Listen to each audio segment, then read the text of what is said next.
नई Delhi railway station पर जो हुआ है वो सिर्फ एक दुर्घटना नहीं है, ये सरकार की और रेलवे प्रशासन की घोर लापरवाही है और असंवेदनशीलता का जीता जागता उदाहरण है सर। 18 लोगों की मौत हो गई, 5 मासूम बच्चों की जान भी चली गई, उसमें दर्जनों लोग घायल हुए हैं। ये सिर्फ सरकारी आंकड़ा है सर, असल में तो पता नहीं कितनी मौतें हुई हैं, लेकिन सरकारी आंकड़ा 18 का है, वही मैं आपको यहाँ बता भी रहा हूँ। लेकिन हमारे रेल मंत्री साहब और सरकार बस जांच के आदेश देने की वही घिसी पिटी बातें कर रहे हैं। आखिर कब तक ये भ्रष्टाचार और ये निकम्मापन चलता रहेगा सर? अब सवाल ये है कि अगर रेल मंत्री साहब या फिर रेलवे प्रशासन इतना भी नहीं जानता कि महाकुंभ के लिए लाखों लोग ट्रेन पकड़ेंगे, क्या ये सरकार इतनी अंधी हो गई कि उसे यात्रियों की सुरक्षा की कोई परवाह ही नहीं थी सर? क्या रेलवे प्रशासन को पहले से ही इंतजाम नहीं करने चाहिए थे? जाहिर सी बात है सर कि महाकुंभ चल रहा है, भीड़ तो होनी लाजमी है, भीड़ तो होगी सर, फिर भीड़ को नियंत्रण करने के लिए मजबूत इंतजाम क्यों नहीं किए गए? और सुरक्षा कर्मी कहाँ थे, ये बात भी बता दीजिए सर। लोग जिंदगी मौत के बीच झूल रहे थे, सुरक्षा कर्मियों का पता नहीं कहाँ थे सर। अब सवाल यह है कि अगर रेलवे प्रशासन को या रेल मंत्री साहब को इतनी सी भी बात का पता नहीं है तो फिर क्यों कुर्सी पर बैठे हैं सर? एक बात बताऊं सर, अगर इनकी जगह पर मैं होता तो इस्तीफा देने से पहले पूरे स्टेशन के प्रशासन को पूर्ण रूप से सेवा मुक्त कर देता मैं सर। उनके खिलाफ ऐसे कठोर कार्रवाई करता कि दुनिया याद रखती। इनकी तरह नहीं कहता कि हम जांच करेंगे, ऐसे बातें नहीं बनाता और ना ही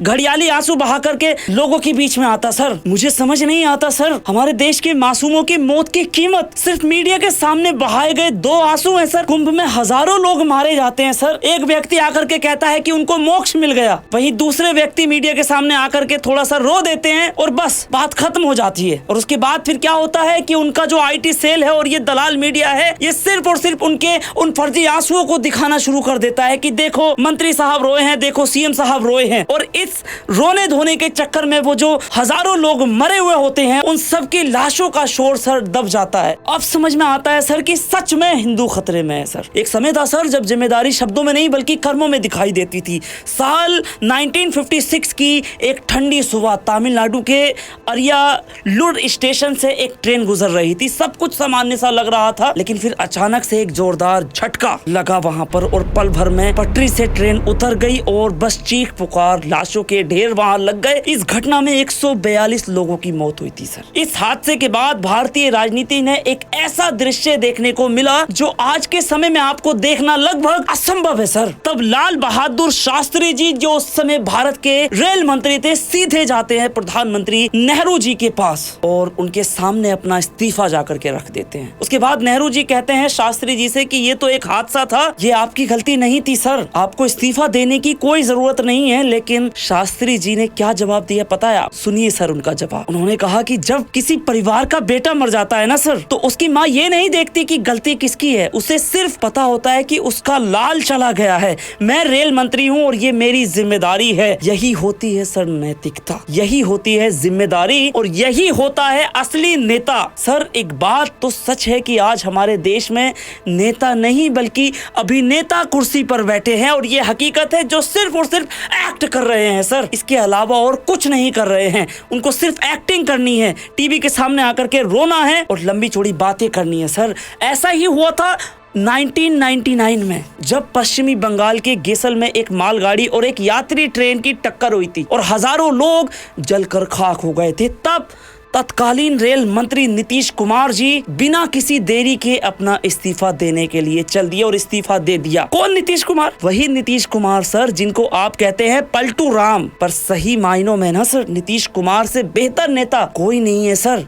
तभी तो उस व्यक्ति को बिहार से पिछले 20 सालों में कोई भी व्यक्ति सत्ता से बाहर नहीं कर पाया है। क्यों नहीं कर पाया? क्योंकि वो व्यक्ति उस लेवल का है सर। तब नीतीश कुमार जी ने कहा था अगर मैं एक भी व्यक्ति की जान नहीं बचा सका तो इस कुर्सी पर रहने का मुझे कोई हक नहीं है। लेकिन दोस्तों सवाल फिर से वही है कि क्या अब आप ये सोच सकते हैं कि कोई रेल मंत्री साहब इस्तीफा देंगे? अब 2025 सर, कितना कुछ बदल गया यहाँ। रेल वही है लेकिन शर्म खत्म हो गई है सर।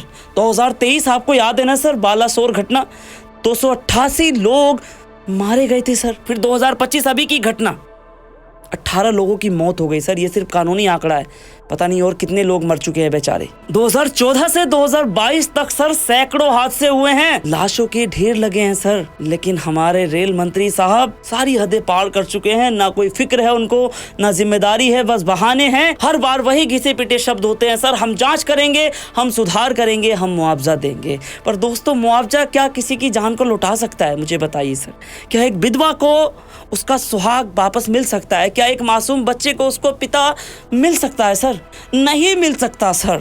लेकिन सरकार को इससे कोई फर्क नहीं पड़ता, क्योंकि हमारी जनता उनको काम के नाम पर वोट नहीं देती। ये वो भी जानते हैं कि उनको काम के नाम पर वोट नहीं मिलता। आखिर में फिर से सवाल यही उठता है सर कि इस्तीफा क्यों नहीं दिया जाता सर? क्या इनकी कुर्सी की कीमत सैकड़ों लाशों से भी ज्यादा है? क्या सत्ता का नशा इतना बड़ा हो चुका है कि इंसानियत मर गई? कौन जिम्मेदारी लेगा? अगर आप उस पद पर बैठे हैं तो आप ही तो जिम्मेदारी लेंगे। एक बात समझ लीजिए सर, जिस दिन इन लापरवाह लोगों के खिलाफ कठोर कार्रवाई हो गई, उसी दिन से मैं लिख कर देता हूं सर कि हादसे बंद हो जाएंगे।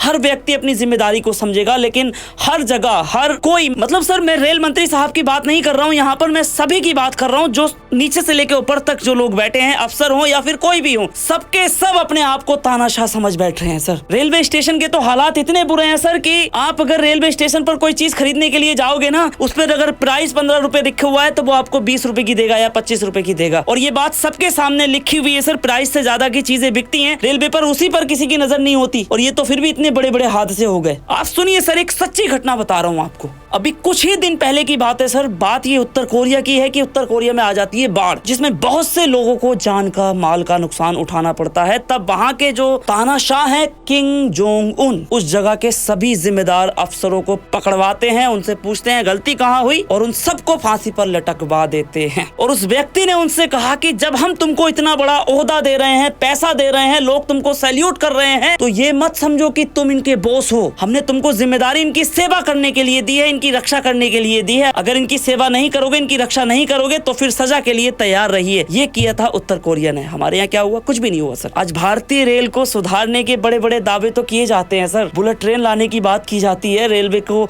आधुनिक बनाने की बात की जाती है सर, लेकिन सुरक्षा की बात कोई नहीं करता सर। समझ लीजिए सर कि भारत में बुलेट ट्रेन आ गई, लेकिन सुरक्षा नहीं बढ़ी, तो फिर इसका फायदा क्या होगा सर? क्या एक नई ट्रेन आने से पुरानी गाड़ियां सुरक्षित हो जाएंगी सर? क्या ये लापरवाही से होने वाले हादसे बंद हो जाएंगे सर? क्या अब हमें ये तय करना होगा सर कि हमें भाषण देने वाले नेता चाहिए या फिर बदलाव लाने वाले नेता चाहिए? हमें ऐसे नेता की जरूरत है सर जो जिम्मेदारी ले, जिसमें नैतिकता हो सर। अगर शास्त्री जी और नीतीश कुमार जी इस्तीफा दे सकते हैं तो ये क्यों नहीं दे सकते सर? क्या ये कुर्सी सैकड़ों लोगों की जान से ज्यादा कीमती है सर? नहीं है। और आखिर में एक बात और है सर, या तो सरकार अपने सिस्टम को सुधार ले, या फिर इनसे गद्दी नहीं संभल रही तो किसी और को दे दे। कम से कम लोगों की जानों का सौदा तो ऐसे ना करे सर। अगर आज हमने सवाल नहीं पूछे सर, तो कल किसी का बेटा, किसी की माँ, किसी का पिता ट्रेन में चढ़ेगा तो जरूर, लेकिन वापस नहीं आएगा सर। सरकार को ये नहीं पता कि किसी के घर में एक व्यक्ति कमाने वाला है और 6 व्यक्ति खाने वाले हैं। अगर वही व्यक्ति रेल हादसे में मर गया तो उसका क्या होगा? उसके परिवार का क्या होगा? किसी के घर में किसी का एक ही बेटा है और वो बेटा ट्रेन हादसे में मर गया तो उसका क्या होगा सर? किसी की माँ है और उसका एक साल का बच्चा है सर, उस बच्चे का क्या होगा सर? किसी व्यक्ति की अभी अभी शादी हुई है किसी लड़की की